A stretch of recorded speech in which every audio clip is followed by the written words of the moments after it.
All right, good afternoon on the 20th of March 24. Uh, I didn't expect to reach this time of my life and spend so much time staring at headstones in any particular graveyard, but that's just the way it is at the moment. I'll try not to make this vlog particularly long, but I want to try and be concise and clear about what's happening. I was quite fortunate. I managed to grab hold of the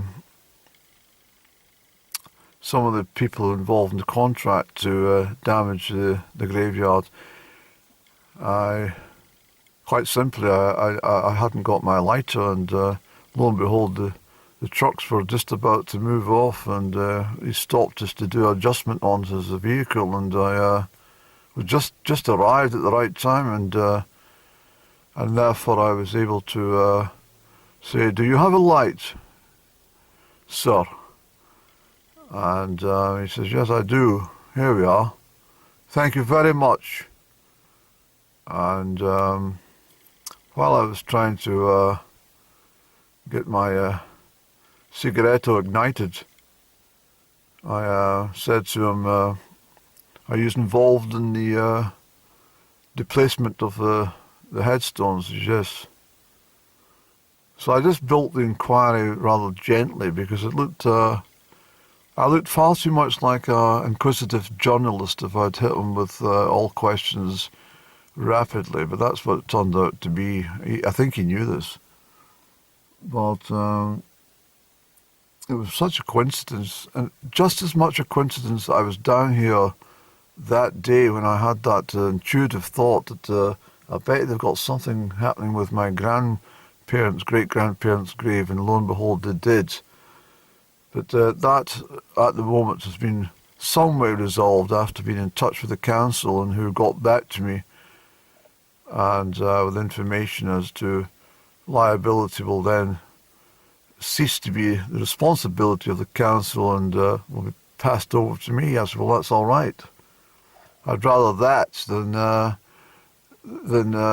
destruction of my family gravesite, as what's happening over here, which I'll come and I'll show you, because there's been further work done.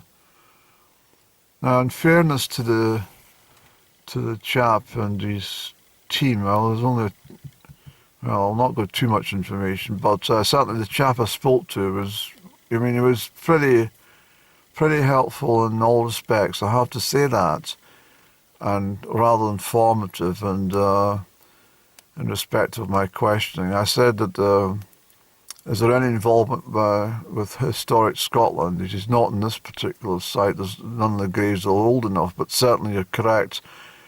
In the older graveyards, like in the periphery, they are there. And what is actually happening is exactly what I said that day. It's about that young kiddie in Glasgow who got sadly killed by a toppling headstone. So I made the comment to the chap, I says, "Well, they don't close every damn road in the country because someone's been killed in a car crash, for example." And he says, "No, they don't. But at the same time, the councils have taken responsibility as to endangerment of individuals." And I said, "Well, I've been here for a long time in my life. I've never heard of anyone, not one person, being a casualty down in this particular cemetery as a result of a toppling stone." And he said, "Well, I've been down here working, and believe it or not, I've seen children clambering over the tops of headstones, much to our dismay. We're rather frightened that they might do themselves an injury, or worse." I said, "I'm assuming this is, it's not a play site. I'm assuming these are the children that come down with their parents or grandparents to visit those that have passed over." And he says, "Yes." I said, "Well, that's all down to bad parenting then. You don't let your child clamber over other people's bloody gravestones, do you?" So he didn't say much on that. But I'm pretty much on the ball as to all I said in the previous uploads which I'd released and sent onto my channel because I was so concerned about what was happening, the complete desecration of one's last resting place, times hundreds. Because he's told me that there are 170 sites that are under the same situation, but Crieff happens to be the first, as usual. But I didn't want to tell him I didn't see any activity up in the Northwest Highlands, but anyway, certainly for Crieff, this is what's happening. And he said there's, I think I'm right. I think I remember him saying something like 90 million headstones have got to be looked at. So a considerable amount of work and considerable amount of money being spent. But that's the crux here. So I said why don't they, if there's any situation regarding the foundations of these gravestones, why don't they just reconcrete? And he's, on admission, has said that the cost would be too great. So what do they do to save money? This is the unique part. They take the stones apart and dig the bloody thing into the grass. So there we go. So this is the point and the part that I might have to approach the newspapers, perhaps to enlighten them as to what may be happening in their area at some point. And I mean, how could you put a cost on people's grave sites? So I said to them as well, I says, look, imagine if I had been living in Australia and I came back after 5 or 10 years and I found that my my relative's gravesite had been dismantled and replanted elsewhere. And he sort of shook and he acknowledged that that's a possibility. Well, I says, I mean, shouldn't the council be, in some sort of way trying to contact people? Well, I understand that's not possible. A lot of them passed over many years. There's no family left. But this is sacred ground, you see. And there's no way that this should be happening. So I'm not finished with this. And I think as I said in my last vlog, I think that in relation to this area at least, that I delved into something a bit more deeper. I did say to him, I said, you're not taking, well, I didn't say it in such a direct manner, but I said, what's happening to all the plinths? He says, well, if they're not, if they're broken, the stonemasons will deal with that and they'll take them away. But if they're salvageable, then they'll remain where they are. So what's really happening here is they are going round every single grave and they're separating the slab, the top part from the base. Whether that be a cross or a normal headstone or something a bit more elaborate. I mentioned about structural engineers' reports. He says, well, not for these ones. He says, but the larger type monuments.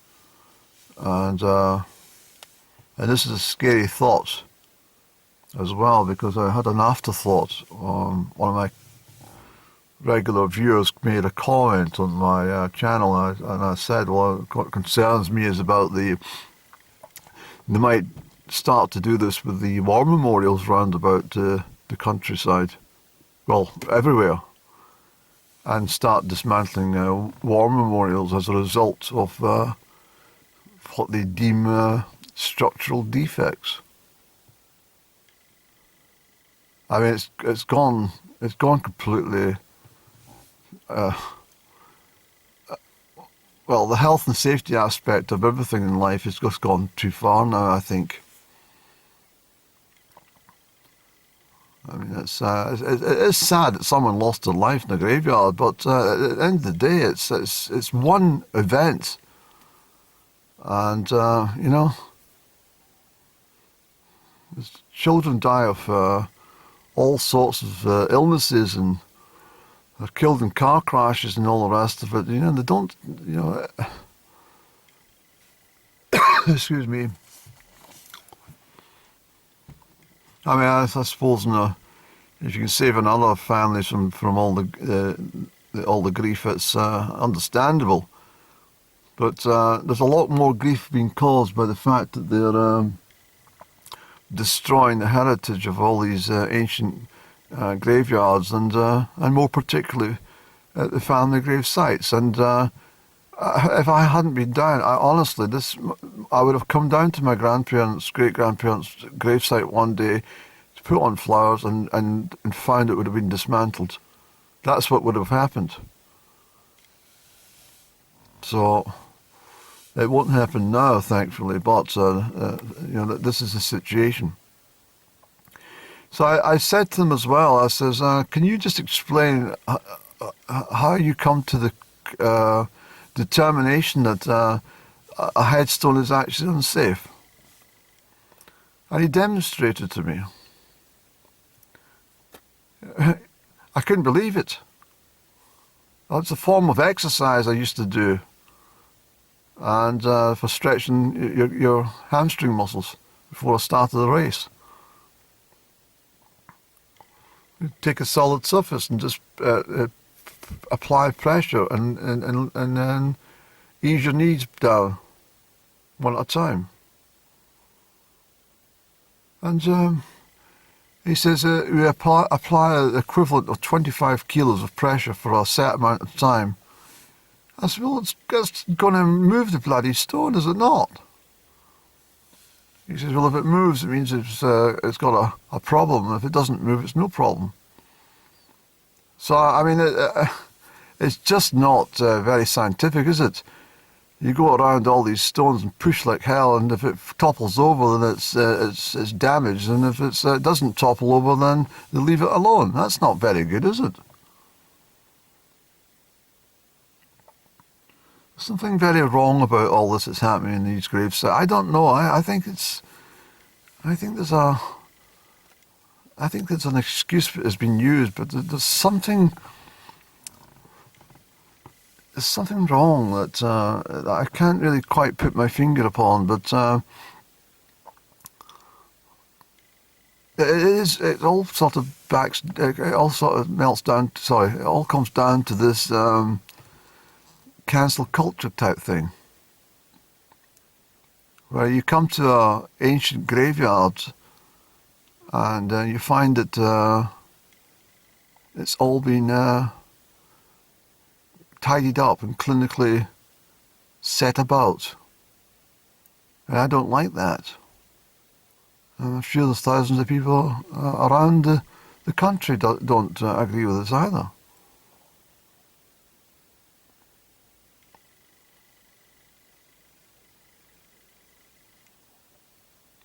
I mean, at what age do you decide that it's going to be playtime and you start clambering about on top of people's gravestones? I mean, it's not something most children from decent backgrounds would even consider doing.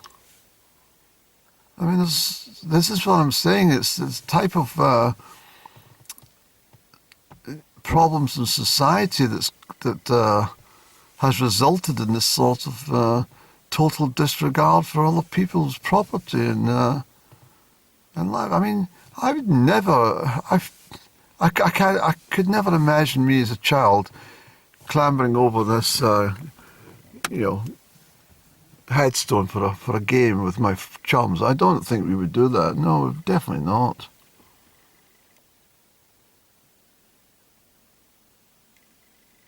I mean, at the end of the day, I think graveyards to most of us were quite spooky places and places to avoid. You know, it certainly was a place of death. Although I find it much more spiritual than a place of death nowadays.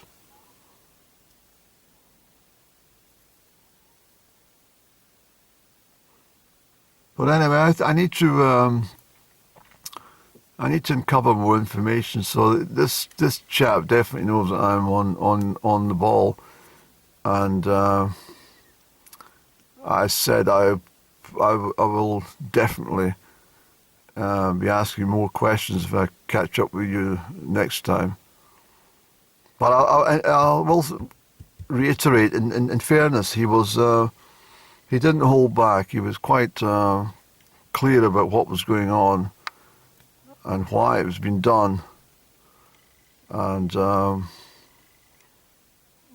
at the end of the day, he's doing a job, but it's the way it's been done.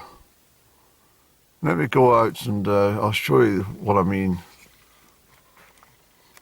If there's anything I've forgotten to pick up, sometimes when I'm clearing my brain in the fresh air, something might return. In fact, if you have any difficulties about thinking about what you're going to do, or maybe something you've forgotten about, if you walk through a door, walk through the gap in just an average door from one room to the next, you'll remember. Just going through an archway or something, you'll remember. Let's go through that archway, Annie.